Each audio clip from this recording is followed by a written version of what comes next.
사상 초유의 물가 급등이 펼쳐지고 있습니다. 집값은 언제 오를까? 정답지를 또 찾아보도록 하겠습니다. 자, 여러분들 집이 먼저 올랐습니다. 집이 엄청난 화폐 공급 유동성으로 집값이 올랐고, 집값이 오름으로 인해서 무엇이 올랐습니까? 임대료가 올랐습니다. 그 임대료가 바로 물가를 급등시킨 요인 중에 하나입니다. 그래서 저는 여기서 집값이 또 언제 오른가? 이미 먼저 오른 것은 집값이고, 그 다음에 지금 임대료를 포함한 우리가 CPI에 포함된 것은 임대료죠. 집값이 CPI에 포함이 안 됩니다. 그러면 여기서 우리가 중요한 것은 다음에 집값이 또 언제 오를까? 지금과 같은 물가는 계속 오르는데 집값만 떨어질 수는 없다는 겁니다. 그래서 우리가 직접적으로 CPI라는 물가에 집값은 포함 안 되지만 임대료는 포함되는데, 자, 임대료가 왜 올랐는지를 우리가 생각해야 될 겁니다. 집값이 올랐기 때문에 임대료가 올랐던 겁니다. 그러면은 다음 사이클이 돼서 우리가 모든 나머지 물가가 급등한 이후에는 과연 집값은 또 어떻게 될 건지, 자, 여기서 집값만 떨어질 수도 없으니까 다음에는 집값은 어떠한 반응을 볼 건지를 우리가 반드시 체크를 해야 됩니다. 어제가 아니고 저는 하루 일찍 방송을 한다고 했습니다. 자, 금요일 새벽에 끝난 미국 증시에서 자, 인플레 쇼크가 또 왔습니다. 자, 이게 지금 굉장히 좀 심각합니다. 여러분들 주가가, 전 세계 주가가 지금 붕괴가 돼 버렸습니다. 자, 이 뭐 주식에 대해서는 제가 이미 다 누차를 다 말씀드렸죠. 경로를. 자, 그런데 CPI 물가가 지금 8.6%라고 나옵니다. 자, 이게 보통 심각한 일이 아닙니다. 자, 이 물가가 올라가는 이 요인들로 인해서 다음에 순차적으로 가는 것이 무엇이냐? 정말 충격적인 것이 임금입니다. 임금이 올라가기 시작하면은 이거 걷잡을 수가 없습니다. 임금 올려달라고 하겠죠. 자, 이렇게 물가가 올라가는데 도저히 살 수가 없잖아요. 그럼 노동자들이 이제 파업도 하고 시위를 할 겁니다. 임금 올려달라고. 그럼 최저임금도 올라가고 전 세계 임금이 또 올라가게 될 겁니다. 그러면은 눈높이가 이제 평행선을 이제 될 겁니다. 물가는 올라갔지만 임금이 못 올라갔으니까 임금을 물가에 이제 키높이에 맞추게 되는 거죠. 하나의 풍선 효과라고 할 수가 있다는 겁니다. 자, 임금이 올랐을 때 무슨 일이 벌어지냐? 여기서 집값이 한 번 더 크게 상승합니다. 이게 여기서. 그러나 지금 물가가 올랐다고 바로 임금이 올라가는 것은 아닙니다. 여기서 시차를 둔다는 것입니다. 우리가 그 부분들을 잘 이해를 하셔야 됩니다. 자, 미국 5월 소비자 물가 1981년, 우리가 2차 5월 쇼크가 1979년이니까 81년 이후 그 당시에 70년대는 10%까지 넘게 올랐습니다. 물가가. 그래서 81년 말 이후 8.6%니까 지금 근 42년입니다.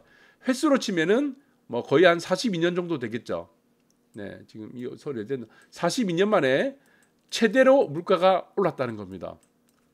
자, 그런데 여기서 이제 여러분들이 생각해야 될 것은 이겁니다. 자, 이렇게 물가가 올랐는데 원래 지금 어느 정도는 예상이 됐었죠. 우리가 두 가지를 예상했었습니다. 하나는, 자, 여기서 1번 있습니다. 하나는 CPI를 지금 시장 전망치가 있습니다. 8.3%로 예측을 했었습니다. 이거는 컨센서스죠. 8.3%로 예상을 했는데 이 예상치를 웃돌았다는 겁니다. 0.3% 더 웃돌았기 때문에 이게 충격을 줬던 거고, 자, 두 번째 요인이 있습니다. 두 번째 요인은 물가에 대해서 지금 생각하는 부분들이 이미 이것은 고점이라는 인식이 있었습니다. 그러나 이 고점이라는 인식을 무색하게 만들었다는 겁니다. 아, 이게 고점이 아니구나, 물가가. 그럼 물가가 더 오를 수도 있겠다는 이 불확실성이죠.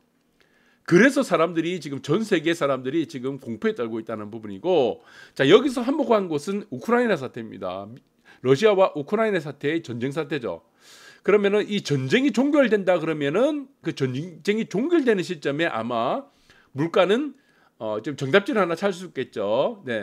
우크라이나와 지금 러시아의 전쟁이 종료가 될 때, 그때는 아마 제가 생각할 때는 물가에 꼭지가 만들어지지 않을까라는 생각이 들 겁니다. 그럼 여기에 따라서 우리는 물가가 이제 올랐으니까 이제 물가 내려가겠지. 물가는 안 내려갑니다. 물가 상승률은 내려갈 수 있어도 물가는 한 번 올랐던 건 안 내려간다는 겁니다. 그 다음에 문제가, 우리 진짜 복병이 무엇입니까? 문제는 임금에 대한 문제가 터질 겁니다. 여러분들 이렇게 보시면 될 것 같고, 임금에 대한 문제가 어느 정도 정리가 되면 또 어떻게 되겠습니까? 이것이 또 집값으로 연결될 겁니다. 집값 상승으로 또 나올 거예요. 그럼 집값이 올라가니까 어떻게 되겠습니까? 또 임대료가 올라가겠죠. 임대료.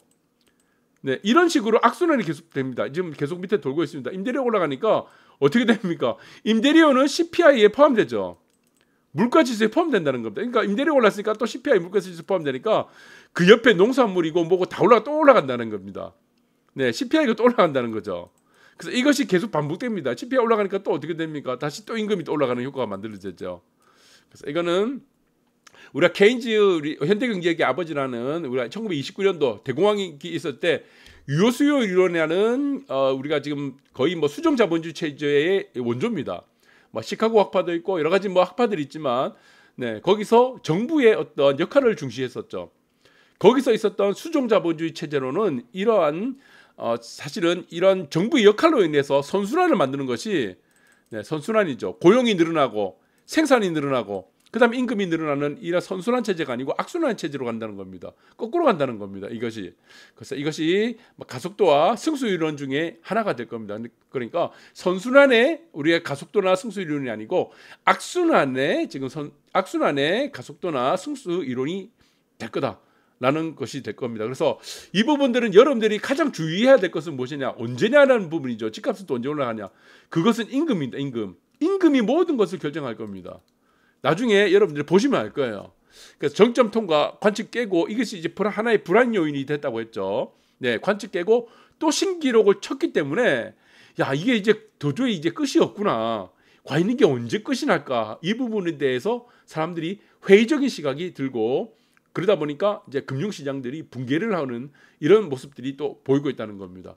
네, 그래서 계속 신기록을 치고 있다라는 부분인데 이거는 이 물가도 마찬가지입니다. 영원히 오를 수는 없습니다. 네, 그것이 저는 우크라이나 사태, 그 사태가 종결이 될 부근에 이미 물가는 꼭지를 칠 것이다. 예, 이미. 그래서 전쟁 종결 이미 전에 꼭지를 칠 것 같고, 그리고 여기서 이제 문제가 되는 것은 이제 적나라하게 보이는 것 이거죠. 국내 같은 경우는 이제 하나씩 다 오릅니다. 내가 말씀드렸죠. 뭐 지금 보시면은 뭐 미용실, 세탁소, 뭐 줄줄이 물가 오르고 여기서 또 올라가는 게 또 무엇인가? 전기료는 또 기본적으로 올라가겠죠. 대중교통 요금, 네, 대중교통 또 올라갈 거고. 자, 여러분들이 들어갈 수 있는 요인들은 전부 다 들어갈 겁니다. 아마 줄줄이 지금 계속 나열해 보면은 여러분들이 모든 물가는 아마 다 오를 거예요. 그리고 맨 마지막에 오르는 것이 뭐라고 했습니까? 임금이죠. 임금이 올라갈 때 정말 무섭습니다. 임금이 올라가게 되면 이게 무엇으로 다시 됩니까? 이게 여기서는 또 분양가 올라가죠. 네, 분양가도 올려주게 될 거고, 그 다음 무엇입니까? 직접적으로 집값이 여기서부터는 본격적으로 또 상승을 하게 되는 시기가 올 겁니다. 그러니까 모든 것은 전부 다 오릅니다. 여러분 스태그플레이션이라는 것은 일반적인 인플레이션, 아주 스테이블하게 올라가는 인플레이션이 아닌 겁니다. 경기 침체와 인플레이션이 협쳐진 거예요. 경기는 침체하는데 인플레이션 올라가니까 물가가 올라가니까 이 물가가 체감적으로 느낀 것은 엄청 크다는 겁니다. 네, 그래서 이게 무섭다는 거고, 자 모든 것이 다 올라가는데 왜 집값만 떨어진다고 생각할까요? 그런데 이 집값이 지금 임금이 올라가기 전에 집값이 떨어지는 이유, 조정받는 이유가 무엇입니까? 이것이 금리 때문이죠. 물가가 너무 올라가니까 금리 조정을 통해서 물가를 낮추려고 하다 보니까 이 금리는 사실 우리가 현금이 많은 부자들이 아닌 일반적인 서민층에 있는 사람들은 주택을 살 때 대부분 주택담보대출을 활용하기 때문에 집값이 임금이 오르기 전까지는 주춤할 수밖에 없다. 이렇게 보시면 될 것 같아요. 그래서 여러분들이 스태그플레이션에서 볼 수 있는 현상은 여러분들의 눈에 보이는 것은 전부 다 오릅니다. 네, 제가 한 수천 가지를 지금 나열할 수 없는 상황일 정도로 다 올라요. 미용실, 세탁소, 무슨 애견 카페 가도 다 오를 겁니다. 아마 라면값까지 다 오를 거예요. 그런데 한 가지는 안 오릅니다. 한 가지는 오르기 힘들어요. 그것이 무엇입니까? 집값이라는 겁니다. 집값 자체가 우리가 물가 상승에 포함된 CPI의 항목이 아니기도 하고, 네, 집값이 먼저 올랐기 때문에 임대료가 올라서 그 다음에 물가가 올라간 것이기 때문에 집값은 언제 오르냐? 맨 마지막에 임금이 올라간 이후에 집값이 오른다. 이렇게 보시면 될 것 같습니다. 그래서 지금 집값 오른다, 내린다, 계속 오른다, 이거는 의미가 없습니다. 아무 의미 없어요. 조정 기간이 얼마큼 되냐, 뭐 1억이 떨어지냐, 2억이 떨어지냐, 뭐 신고가를 치냐, 이거 의미 없고, 여러분들의 핵심 포인트는 뭐라고 했죠? 계속 말씀드리지만 임금입니다. 임금. 예, 그다음에 뭐 최저임금. 다 올려달라고 할 거예요. 전부 다 이제 못 살겠다고 하니까. 네, 이 부분에서 결정난다 이렇게 보시면 되고, 그리고 지금 같은 시기에서 스태그플레이션은 정말 이게 악질인 게 이겁니다. 양극화를 심화시킵니다. 양극화. 왜 그렇습니까? 여기서 금리를 올리게 되죠. 네, 물가 상승의 해법인 직접적인 해법은 금리 인상밖에 없기 때문에, 이런 금리는 무엇으로 연결됩니까? 네, 주담대. 네, 그러니까 서민층들의 가지고 있는 우리가 아파트들의 수요는 위축되기 때문에 양극화가 심화된다는 겁니다. 근데 고급 아파트는 어떻게 되겠습니까? 고급 아파트는 여기서는 대출하고 큰 의미가 없죠. 현금 부자들이 사는 아파트가 공급 아파트니까 수요층은 이미 한정되어 있다는 겁니다. 그래서 한정된 입지에 지금 보시는 한강변 조망 이런 아파트들, 고급 아파트들은 오히려 신고가를 치는 모습들이 여기서는 양극화가 벌어질 수밖에 없다는 부분들을 여러분들이 이해를 하셔야 됩니다. 그러니까 사실은 집값이라는 게 어떻습니까? 네, 집값이란 거는 사실은 수익률이 올라갈 때는 수익률이 다 똑같아요. 비슷합니다. 네, 금액 차이죠. 왜 그렇습니까? 부동산은 네, 합산 게임입니다. 합산 게임. 네, 부동산이 여러 개 있다고 좋은 게 아니고 합산의 게임이 얼마큼 금액이 얼마큼 올랐다는 게 중요하죠. 금액. 사실은 수익률은 거의 다 비슷해요. 강북이나 강남이나 올라갈 때는 다 비슷비슷한데, 그러나 집값이 양극화되는 이유가 무엇입니까? 이게 하락장입니다. 하락장. 하락장에서는 똘똘이 한 채가 안 빠지니까.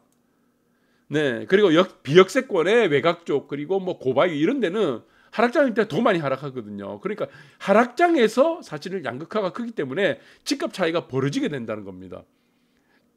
그래서 항상 무엇입니까? 부동산은 지금 네, 밤이나 낮이냐 가장 좋은 데 사는 게 가장 편안합니다. 네, 똘똘이 한 채를 사는 것이 가장 마음이 편해요. 그래서 지금 이제부터는 또 지금 이제 자재값이 이렇게 올라가게 되면은 여러분들 아시는 바와 같이 시공사 입장에서는 어떻습니까? 이게 접근하기가 굉장히 어렵습니다. 자칫 잘못하게 되면은 큰 적자에 빠질 수 있기 때문에 지금도 마찬가지죠. 지금 다 공급 가문에 지금 휩싸이게 되는 거죠. 지금도 청약 안 나옵니다. 이제부터 공사는 다 중단되잖아요. 지금 둔촌주공 보세요. 해법 있나? 해법 없죠. 네, 분양가는 안 올려주는데 자재값이 올라가는데 그거 어떻게 하겠습니까? 답이 없잖아요. 시공사도 답이 없고 조합도 답이 없어요. 사실은 거기서 조합이란 사람들은 지금 특정 업체 자재들 이용해서 이권이나 챙기려고 하고 답이 없다는 겁니다. 자, 이런 공급 가뭄도 마찬가지로 지금 이러한 스태그플레이션은 불가피합니다. 시공을 할 수 없기 때문에. 그래서 자재값이 계속 올라가니까 자재난이 펼쳐지죠. 그러니까 건설사 입장에서는 수주를 안 하는 게 낫다는 겁니다. 그러니까 지금은 공급이 안 나온다는 겁니다. 네, 미친 듯이 올라가는 이런 장에서는 자재값이 이렇게 올라가는 장에서는 이게 지금 대응이 안 된다는 겁니다. 원래 자재값도 어떻습니까? 인플레이션도 이렇게 서서히 이렇게 돼야 되죠. 눈에 보이든 안 보이든 체감을 하지 못하는 이러한 상승이 돼야 되지. 자고 일어나면 한 달 만에 지금 보시면은 지금 미국 같은 경우는 8.6%, 한국 같은 경우는 5% 넘어가는 한 달입니다. 한 달치. 전년 동월비로 해서 한 달치로 이렇게 매달 이렇게 올라가는데 어떻게 대응을 합니까? 수주를 안 하는 게 낫지. 공사를 포기하는 게 낫다는 겁니다. 그래서 이 기간이 언제냐라는 부분이죠. 그래서 이런 기간들은 제가 말씀드리면은 우크라이나 사태가 종결되기 불과 얼마 전일 겁니다. 네. 그래서 종결되고 나서 물가가 최고치를 찍는 것이 아니고 러시아 우크라이나 사태가 전쟁이 종결되기 얼마 전에 그 한두 달 전에 최고치를 칠 거고, 그 다음에 아파트 값은 아까도 말씀드렸지만 임금이 가장 무섭다는 겁니다. 임금이 가장 무섭습니다. 임금이 올라갈 때는 이미 부동산 값이 먼저 오르고 임대료가 올라서 물가가 올랐기 때문에 그 다음 차례는 무엇입니까? 임금이 올라간다면은 그 다음에 차례는 무엇입니까? 집값이 또 폭등하게 된다. 폭등까지는 뭐라고 하길 수는 없어도 집값이 다시 악순환에 빠져서 또 상승하는 이런 모습들이 시차를 두고 나타날 가능성이 크다. 그래서 이 스태그플레이션이라는 것은 눈에 보이는 모든 것들이 다 올라가기 때문에 결론적으로 집값만 금리라는 영향이 지금 당장에 받고 있지만 이런 부분들이 집값은 떨어지고 눈에 보이는 모든 것들은 다 올라갈 수가 없습니다. 이런 부분들을 여러분들이 순차적으로 시차를 두고 진행된다는 부분들을 잘 이해하시기 바랍니다. 감사합니다.